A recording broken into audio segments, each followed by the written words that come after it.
So it's the evening of July 4th and I'm outside in the garden just doing a few things.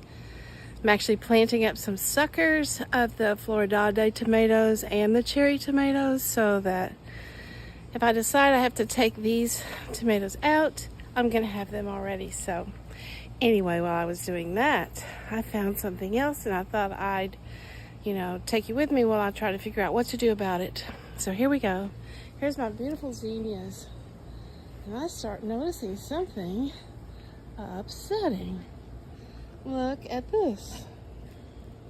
Definitely got the powdery mildew going. Here's some.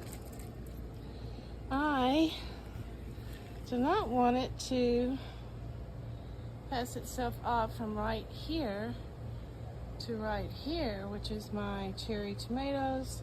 And then as you can see, it can just blast itself right down that line. I certainly don't want it to do that. So we're gonna go ahead and treat it right now because this is the first I've seen of it. And I am not happy about seeing it here. So I'll show you what we're gonna do. I'll come over here to the table with me and I have hydrogen peroxide.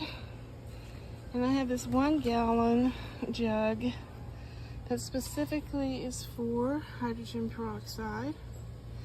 And I am going to pour it inside of this little jug right here. And I'm going to treat my plant and probably those tomato plants right there and the zinnias in the front, because if it's here, it's here. And I've been expecting it about now because that is when my garden journal said it showed up last year. It was actually more the middle of July last year, but it's been so much hotter and so much more humid this year that it doesn't surprise me that it has shown up early. So let's get after it. I'm gonna put you right here with me so you can see what we're doing. So I'm gonna take this one because this is my electric sprayer and I love it because I don't have to. I'm just gonna fill this up from here because this is a good measure. I know this is a gallon. I know how many tablespoons. I actually put 9 in here because I've experimented with that before. And I know that 9 tablespoons in a gallon won't hurt my plant. So I'm gonna put that there. And we just take this little piece and drop it down in here. Drop it like it's hot. Drop it like it's hot. I'm sorry, couldn't resist. I just couldn't resist. And then we'll get this ready and let's go spray a little bit and see how we're doing. So here's my sprayer. And sometimes it takes me a minute, but there it is, see? And we're just gonna soak all this down as good as we can. Underneath, on top, get it all. It's definitely one application will not get rid of this. I'll have to do it again tomorrow. But I will probably wait until tomorrow evening just because I do not want it to. I'm just really soaking it very well. I don't want it to have a chance to burn my plants in the hot sun, so we won't be doing that. And let's just give all of this a good little spray. I'll go to the other side in just a minute. Trying to pay attention to what I'm doing. Now then, I don't see any of the powdery mildew here. But that doesn't mean it's not trying to start itself. So what I should do, and what I probably will do tomorrow, is come out here and spray some baking soda formula on here because that actually helps. Oh, we got a little spider. Yeah. Uh-oh, I got a crimp. Gotta be careful not to crimp it.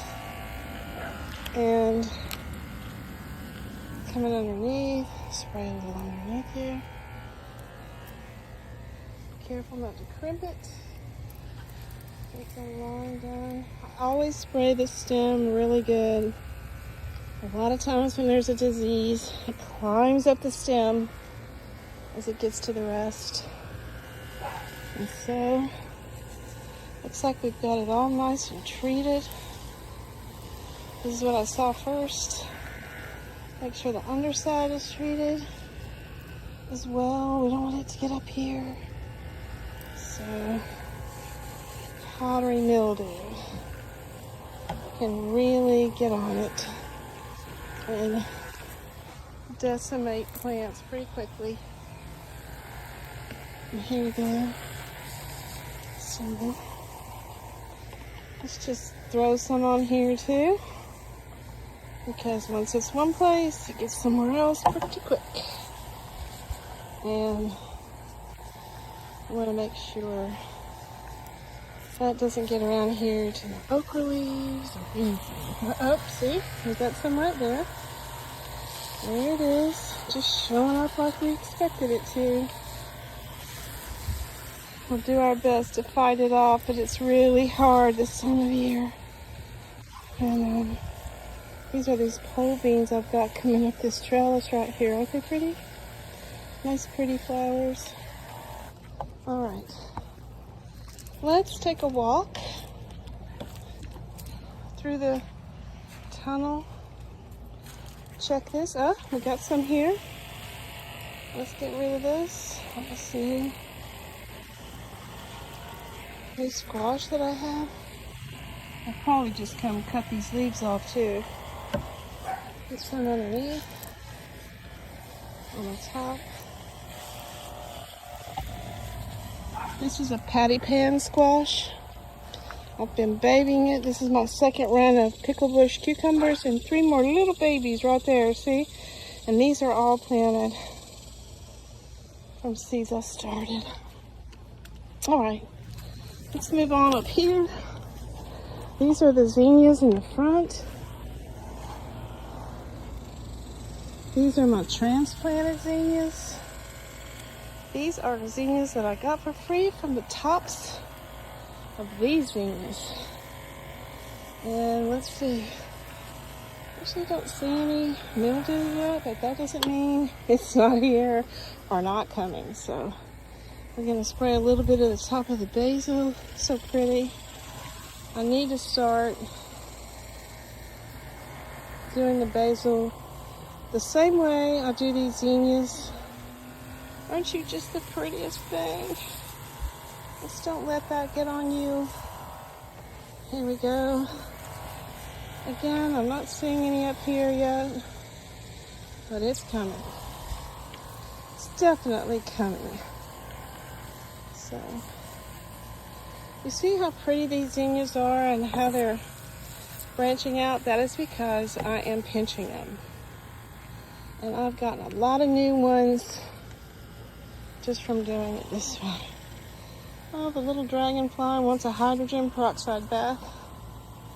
I don't know if that'll hurt you or not, but I don't advise it.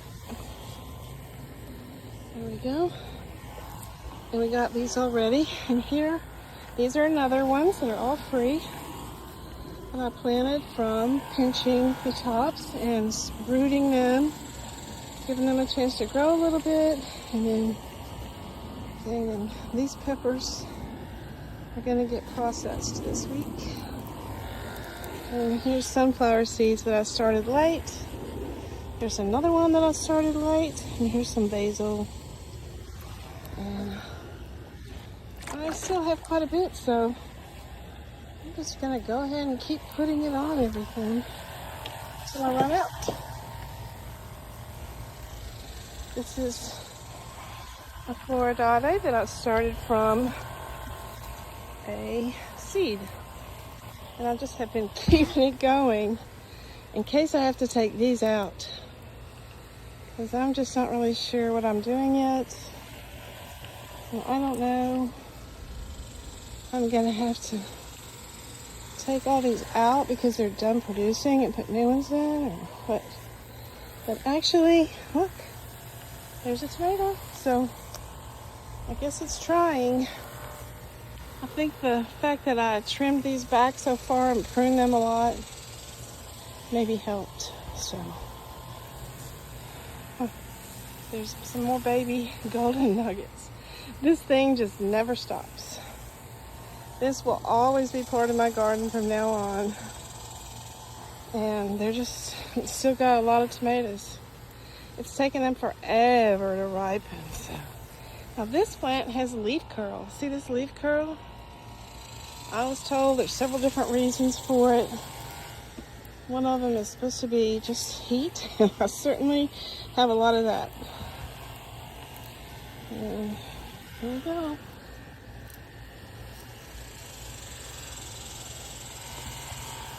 Here are the little katydids up in the trees. Every now and then you'll hear one squawk because a bird will get it. Snakes like them too. Look, there's a little baby Roma. So the Romas are still trying to. Plants want to grow. They will if you let them. Normally, I would take this off, but not now because I might need it. That might be a perfect plant to go in. But today I took some cuttings from this and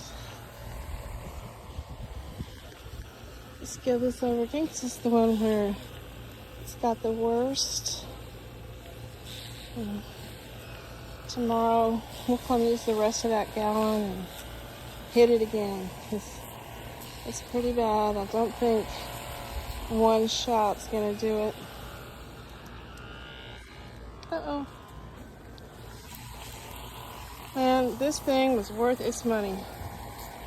I love just walking around spraying. I don't have to pump it or worry about it. So, okay, that's about it. It's hot.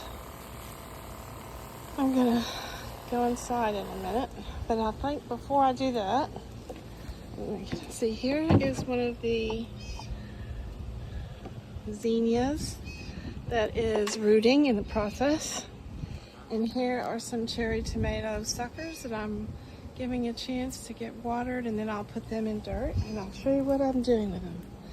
I'm gonna take them over to the teenager greenhouse. That's the baby greenhouse. Oh, look at you. We have a little visitor right there. You got a visitor? What are you doing, huh? What you doing? You don't like that? Okay. You can live in my greenhouse. It's okay with me. All right. So we have all of these going. These are all suckers. Floridae there, and then I've got some cherries coming. And these are zinnias. And as soon as I feel like they're nice and established in the dirt, I'll move them out to the garden so that we'll have succession of those. And every day I've been coming out to pick the okra, and right there is why. Like, that grew overnight. That grew overnight. There's some. And there's some over there. And these are the shishito peppers. Everything is still growing okay. So the garden hasn't actually shut down yet, but it will. By the end of July, there'll be very little I can get to grow out here because it's just unbearable. In the meantime, have a great evening. Get outside. In this case, enjoy the cool of the evening. Enjoy your garden. Grow some food. Grow some flowers. Bring them inside so it makes you smile. Have a great night.